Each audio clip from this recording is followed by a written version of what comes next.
तो मैं आपको कोशिश करूंगा स्पष्ट सरल भाषा में समझाने के लिए कि ये क्या हुआ है आईटीसी में। हाँ, इतनी बड़ी गिरावट आईटीसी में मेरे हिसाब से मैंने 2 बार देखी है। सबसे पहले तो एक मार्च 2020 में जब कोविड की गिरावट आई थी तो सारे स्टॉक्स में इतना बड़ी तेज़ी से गिरावट देखने को मिला था। और दूसरा, जब जीएसटी इम्प्लीमेंटेशन हुआ था तब उस वक्त क्या हुआ था कि आईटीसी में कुछ एक टैक्स आर्बिट्राज था, वो उसको जब रिवाइज किया गया तब स्टॉक 10 से 12% गिरा था। तो 2017 और 2020 के बाद मुझे लगता है ये इतनी बड़ी गिरावट आज पहली बार देखने मिली है। आज क्यों स्टॉक नीचे है? 2 रीज़न है। सबसे पहले तो आपको याद होगा सितंबर में जब गवर्नमेंट ने जीएसटी 2.0 अनाउंस किया था, तब उन्होंने कहा था कि जितने भी सिन गुड्स हैं वो 28% से 40% पे हो जाएंगे। और जो 28% के बाद जो प्लस लगता था वो शायद स्ट्रीट ने अज्यूम किया था कि नहीं लगेगा, ओवरऑल टैक्स इंसिडेंस उतना ही रहेगा। तो आज जैसे टैक्स हैं सिगरेट पे, मैं आपको बहुत साफ तरीके से समझाता हूं।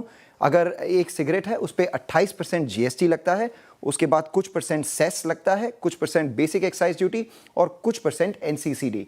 टुगेदर ये करीब 50 से 55% पूरे एमआरपी का जो है वो टैक्स में जाता है। अब ये गवर्नमेंट के तरफ से 2 नोटिफिकेशंस आए। सबसे पहला कि ये जो 28% है 40% हो जाएगा। ये तो स्ट्रीट ने अज्यूम कर ही लिया था, बट ये नहीं अज्यूम किया था कि जो 28 का 40% होगा उसके बाद भी एक्साइज और बाकी सब टैक्सेस भी लगेंगे। क्योंकि अगर आप देखें तो पहले जो एक्साइज ड्यूटी और या सेस थे वो करीब 2100 रुपए से लेके 4000 रुपए प्रति 1000 स्टिक, यानी एक सिगरेट स्टिक पे 2 रुपए से 4 रुपए तक होते थे। बट अब जो है वो 40% जीएसटी लगेगा और उसके बावजूद 2100 से लेके 8500 रुपए तक आपको पैसा देना पड़ेगा न्यू एक्साइज ड्यूटी। और जो एनसीसीडी है 50 पैसे से लेके 75 पैसे या 80 पैसे पर स्टिक, वो आपको अभी भी देना पड़ेगा।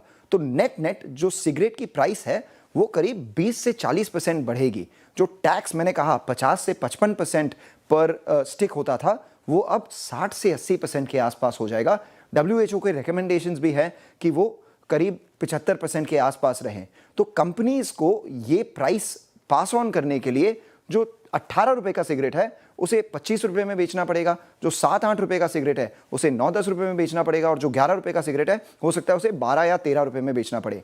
अगर उन्होंने ये प्राइस बढ़ा दिया तो उनके वॉल्यूम पे इंपैक्ट आएगा, और अगर उन्होंने ये प्राइस नहीं बढ़ाया तो उनके एबिटा पे करीब 35 से 40% का इंपैक्ट आएगा। तो ये सारी चीज़ों को लेकर स्ट्रीट काफ़ी निराशाजनक है। और अगर आप देखें तो अभी तक फुल क्लैरिटी नहीं आई है कि गवर्नमेंट कितना इम्पोज करेगी, बट स्ट्रीट है उन्होंने worst case scenario price in कर लिया है कि 20 से 40% तक टैक्स बढ़ेगा, इसलिए 18 से 35% तक उनको सिगरेट की प्राइस बढ़ानी पड़ेगी।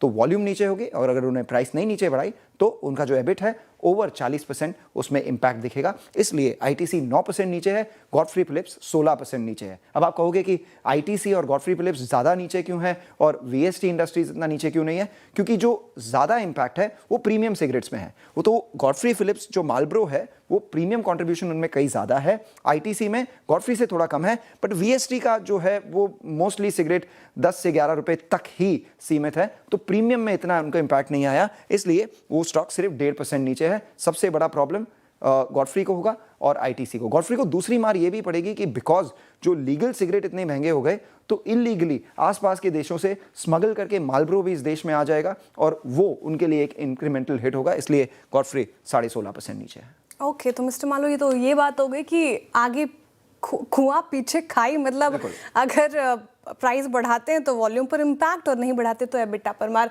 40% से एक्स्ट्रा और एक्साइज ड्यूटी लगेगी। हालांकि कई सारे सवाल हैं मेरे अंदर जो मैं पूछना चाहूँगी। एक तो क्योंकि अब आईटीसी सिगरेट एक नशा होता है, उसको छोड़ना भी एक बड़ा कदम होता है। वो वॉल्यूम पे कितना इम्पैक्ट पड़ेगा उसको और डिटेल में समझूंगी, लेकिन उससे